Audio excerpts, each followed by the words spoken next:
Hey everyone, I'm your co-host Josh Compton, and here at Humor, Haunts, and Homicide, my co-host Renee Biggs and I bring you humor to the world of true crime. Our passion for storytelling is second to none, and we take pride in our ability to share gripping tales of ghosts, murders, and mysteries. Tune into our podcast to listen to our intriguing true crime stories that are guaranteed to have you laughing and creeped out all at the same time. Scary event?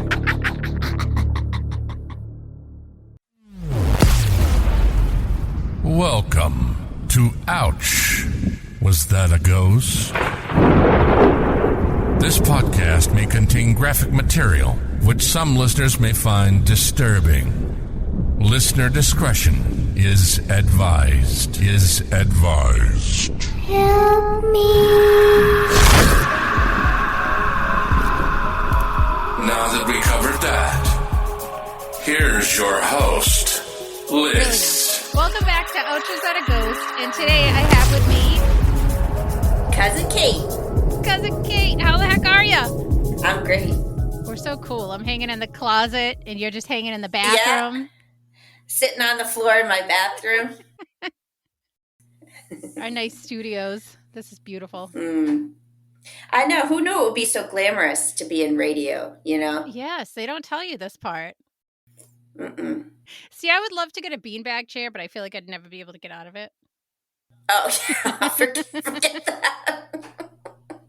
No way. That's a setup, you know? I wouldn't do that. Do you remember how nice those the blow-up furniture was? Yes. My sister had some nice blow-up furniture, as I recall. It was really nice. I wonder if we could probably still get some on Amazon or something if we want it. I have cats. That wouldn't turn out too well. Oh, yeah.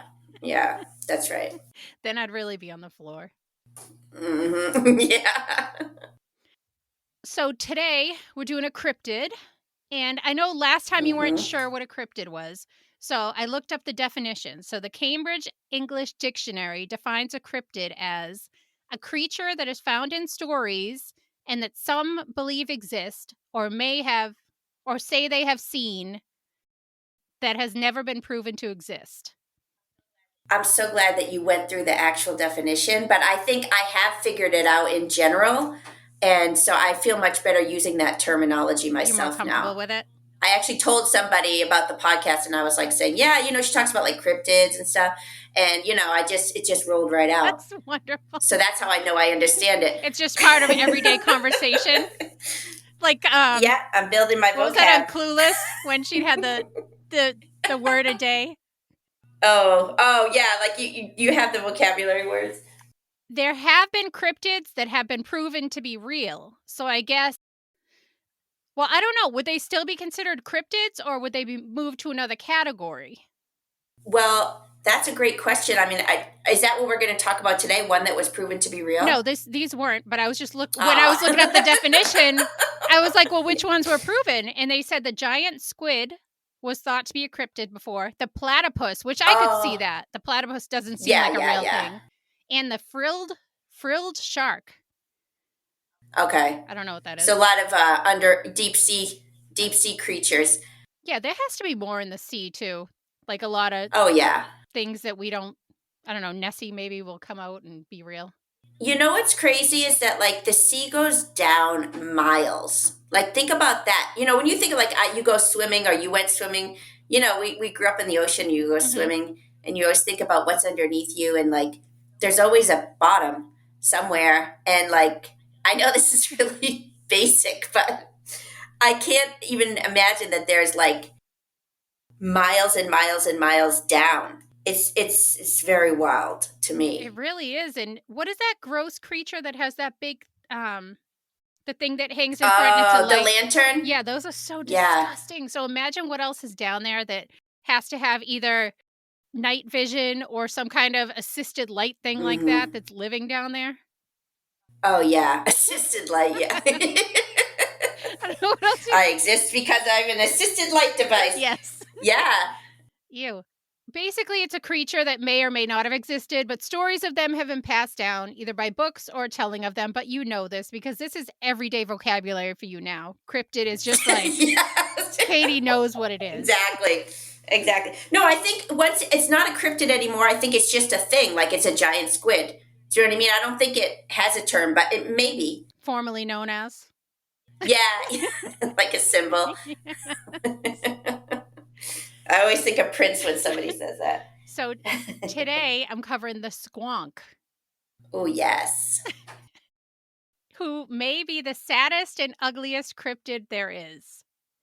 Oh, The dis- I'm going to like it. I did, but then I looked up some of the renditions of them, and like first they're like so ugly they're cute, but then there's a few terrifying looking ones. Okay. Well, I'm usually for the underdog, so This if it's the worst one, I'll probably like it the best. we're gonna go out there and help them. Yeah. They're described as having a pig-like appearance with covered in warts. They have crooked yellow tusks, and they have boxer's ears, like cauliflower ears, but the ears aren't just that going on. They also are covered in wax and hair. Oh, wow. And he always looks unhappy. The squonk has misfitting or saggy skin, so it looks like it doesn't, you know what I mean? It's all wrinkled down, and he's covered with Oh. moles and warts all over his body. And he's said to be about Oh. 4 feet long. Wow. He's a pig like? He looks like a pig, yeah. Does he have zits and stuff? Yep. Oh my God. Like blackheads?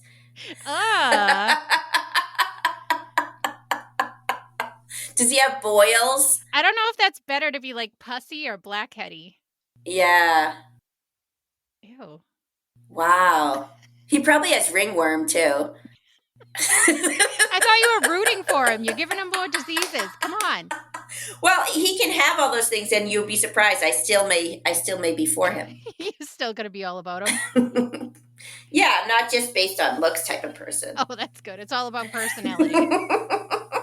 Right. So what does this squampy, squawky guy do? He just sort of roams around. The first written Where?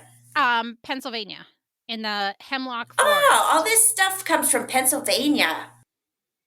Okay, go ahead. Yeah. He's the first written word on him was in the 1910 book titled Fearsome Creatures of the Lumberwoods, which was written by William Thomas Cox. Good old Bill. It's kind of a manual or a field guide to creatures that were encountered in the forest. And the author was actually Minnesota's first state forester and commissioner of conservation. And Wow, we should get this book. To know all about the people in the Pennsylvania forest? Well, to know about all these different, what they saw, that would be really cool. I'm sure it's online somewhere. It was written so long ago. But in the book, he goes into why the creature moved from its original place in the desert, and then he went to swamps, and then he set up camp in Pennsylvania. This was around the time where logging camps were moving in. So it may have been a way to just tell people to like stop cutting down all the trees because they were ruining habitats and they didn't really have that push. Oh, yeah. Like that Dr. Seuss book Oh. with that guy who like keeps getting mad about the trees. The Lorax. And he's very passive aggressive the whole time. Yeah. Little mustache I hate pissed that off book. guy. He's an asshole. That guy is an asshole. What were those things called? The Wumpy Fumps. It was something everyone needed. It was like the thwumble. That's the polygogs. Yes. Everyone needs a polygog. This guy who found this forest guy, he knew where these things actually came from. That's pretty. I wonder how he got that information. Well, I think he got all of his information from talking to different people that worked in the forest. Like lumberjacks, I guess. Paul Bunyan type men. Okay. I'm going to smash my laptop. I said that once to an AT&T representative. I was mad about she was trying to charge me for something, and I was so mad I didn't know what to say. And this was like only a few years ago. And I said, I'm going to walk outside and smash this phone. Like it's some big threat to her. Katie's like, do it. She's like, okay. I thought I was like threatening her, you know. I had no leverage, you know. She should have just believed you and cared. Yeah. All right. So, yeah, this was around the time I already said that. So the forest and its trees, which included animals' habitats, were just getting destroyed by new settlers in the area who saw this place as like having infinite lumber. So they were just cutting down trees left and right. So the Okay. poor squonks had to make their way to the water. There, it's said that they evolved and they got a webbed foot, but only one. Their Yeah. their left back foot became webbed. So he would go into the water and swim around, but because he only had one webbed foot, he would spin in circles until he died. Oh. Oh my God, that is so sad. That's sad. I know it is, but just everything. I'm surprised he can even swim. I know. Does he have like I guess a pig could swim. Yeah, he has like little I think short it can. legs going, Yeah. and then just that one little web foot trying. Does he have a tail? In some pictures, he has a little tail, and some he has none. So I'm not sure. Okay. These cryptids, like I said, aren't the best looking guys, and they're often compared to an ugly pig. But they're very self-aware, and they know that they don't look too pretty.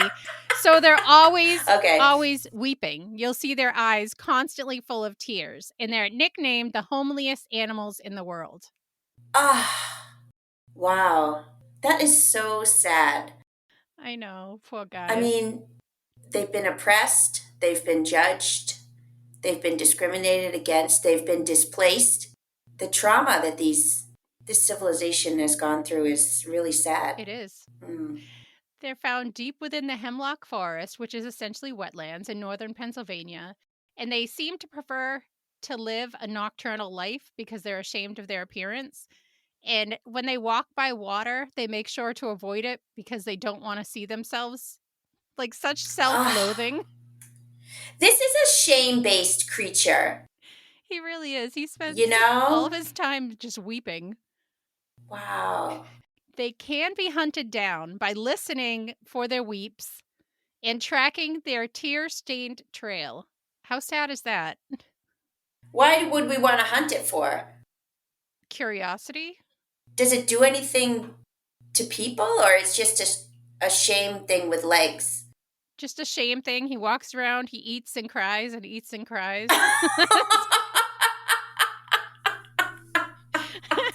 I know some people like that. But he does have one defense mechanism. If he's cornered, good. If he's cornered or scared, it's said to be able to dissolve itself into bubbles and its own tears. Wow. One man named J.P. Wentling was said to have captured one by mimicking it. So what do you think that the crying would sound like? First, we have to go over that.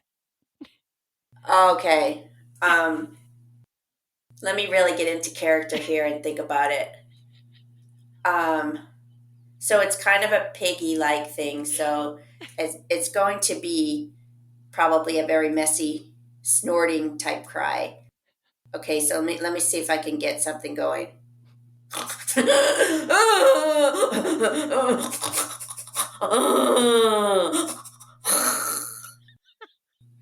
I think that was too aggressive. I think they're more sad. Let me just try one other thing. Okay.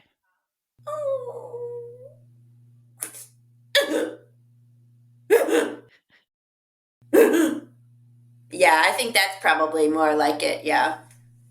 It's more like a despondent kind of, feeling. He's been through a lot. Oh my God.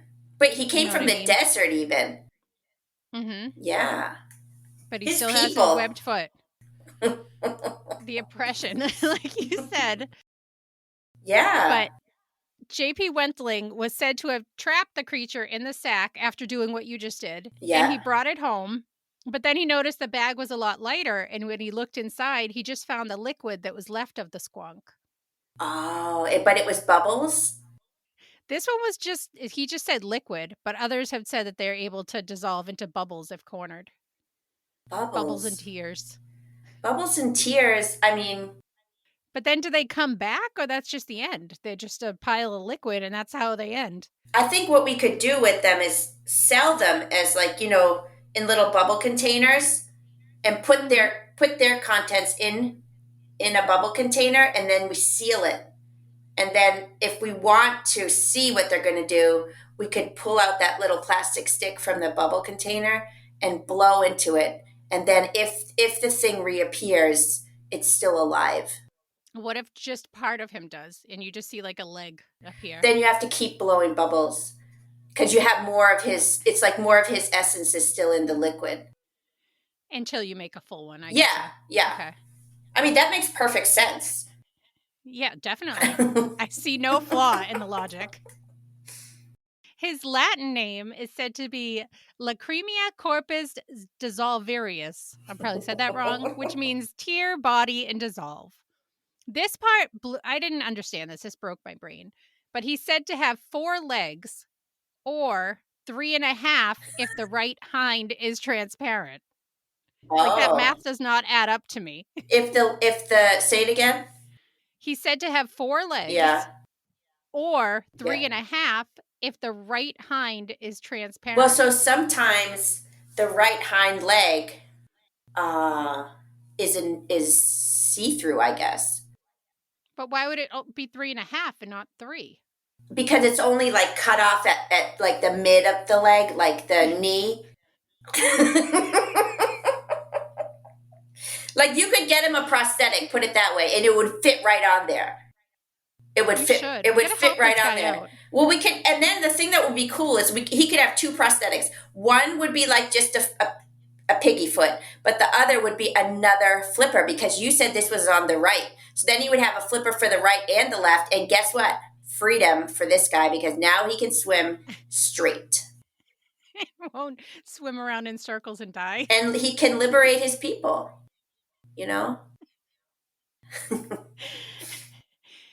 They're not said to date. They reproduce by binary fusion, so they don't need anybody else. I don't know who found that out or any more on that. I was kind of curious, but I couldn't find anything else. And in Johnston, Pennsylvania, they have Squonkapalooza every year, where they celebrate the squonk. People dress up like the squonk, and all different cryptids are celebrated. Oh my God. I want to go, I think we should go to these things, you and I. Like this one, then the other turtle one. Like we should just go long weekend whenever these. So I got to come up with a calendar for when these things happen. That would be so fun. I can't find it. I feel like it was in August. And we can while we're there, do like a little live broadcast.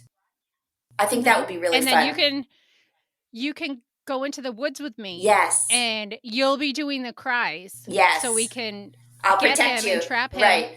And we can start the whole bubble company. Exactly. I was just thinking about how all of my ideas turn into and then we sell it,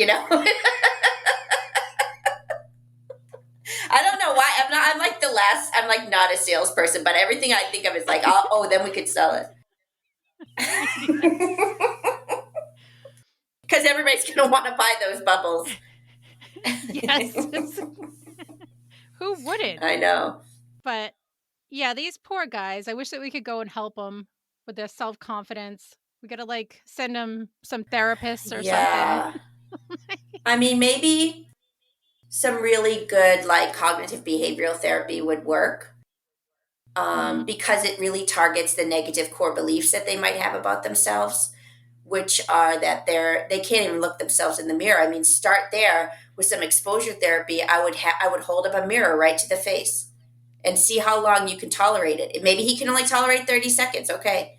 Then I'm going to do it again the next day, 45 seconds, until finally he can tolerate looking at himself. That will be the first part of his treatment plan. Mm-hmm. Yeah. And then we can do all kinds of things. We can record his voice, play it back to him, just so he can get used to okay, this is really my voice. And somehow he's got to come to an agreement with himself that he has to function as who he is. Because you know what? He can't be anybody else. The only thing he could be, if he's not himself, is a pile of bubble liquid. Now, which would you rather be? I don't know. The bubble lick would be kind of fun.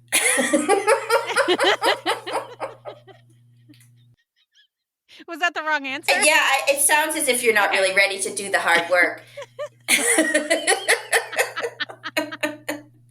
You know, and maybe you're not ready for therapy now. If people blow me back, am I just going to get one arm? Yeah.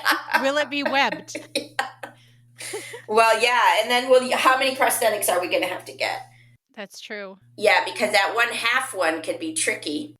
The poor little fellow. But that's so weird if it's transparent. Mm. Like, why would it be transparent?